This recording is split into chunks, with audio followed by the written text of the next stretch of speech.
خوش رہنے کے 3 اصول ہیں: بانٹنا، بے غرض ہونا، خواہش کا نہ ہونا۔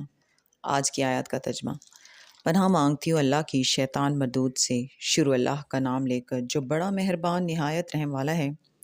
یہ تو اللہ کی تخلیق ہے، اب مجھے دکھاؤ کہ اللہ کے سوا جو ہستیاں ہیں انہوں نے کیا پیدا کیا ہے۔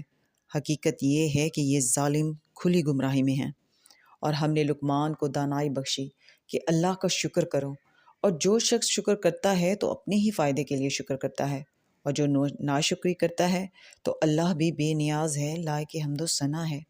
اور اس وقت کو یاد کرو جب لقمان نے اپنے بیٹے کو نصیحت کرتے ہوئے کہا کہ بیٹا، اللہ کے ساتھ شرک نہ کرنا، شرک تو بڑا بھاری ظلم ہے، اور ہم نے انسان کو جسے اس کی ماں تکلیف پر تکلیف سہ کر پیٹ میں اٹھائے رکھتی ہے، پھر اس کو دودھ پلاتی ہے، اور آخر کار 2 برس میں اس کا دودھ چھڑانا ہوتا ہے۔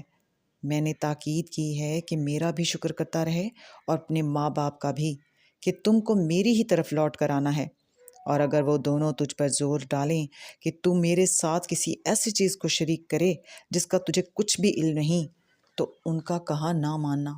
ہاں، دنیا کے کاموں میں ان کا اچھی طرح ساتھ دینا، اور جو شخص میری طرف رجوع لائے اس کے رستے پر چلنا، پھر تم کو میری طرف لوٹ کر آنا ہے، تو جو کام تم کرتے رہے ہو سب سے تم کو آگاہ کر دوں گا۔